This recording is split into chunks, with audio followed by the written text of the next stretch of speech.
Sunod-sunod na dagok ang kinaharap ng mga mangingisda sa Roxas sa Palawan dahil sa habagat at magkakasunod na bagyo. Para maibsan ang kanilang kalbaryo, naghatid ng tulong ang GMA Kapuso Foundation.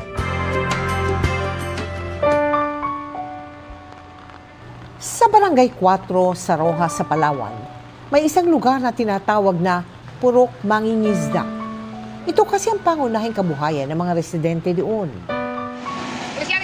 Pero dahil sa habagat na pinalakas ng magkakasunod na bagyong Ferdy, Hener at Helen, halos isang linggo nang hindi makapamalaot ang mga mangingisda. Gaya na lamang ng pamilya ni Maricel. Hindi makapaghanap buhay ang aking asawa at may maliliit pa yung mga anak ko, ma'am. Wala po kami ipakain sa kanila. Pati yung mga anak ko, ma'am, nanireviews na eh. Gabi-gabi talaga nag-ayak sila kay bakit daw baka araw magbigla na naman dumasirang bahay namin.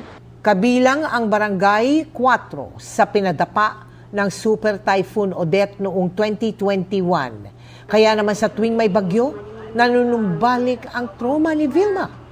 Pumanaw raw kasi ang kanyang anak dahil sa bagyong Odette. Nervous talaga ako. Masakit talaga. Tatlong taon na pero hindi ko pa rin matanggap. Kaya naman ang GMA Kapuso Foundation, katuwang ang Western Command ng Philippine Army, na mahagi ng food packs para sa 2,400 na individual sa bayan ng Roxas. Tayo po ang unang NGO o non-government organization na nakapaghatid ng tulong sa lugar. Laki ng papasalamat namin na dumating po kayo dito sa amin. Baka po nais ninyong tumulong, bisitahin lamang ang GMA Kapuso Foundation website na www.gmanetwork.com/kapusofoundation/donate.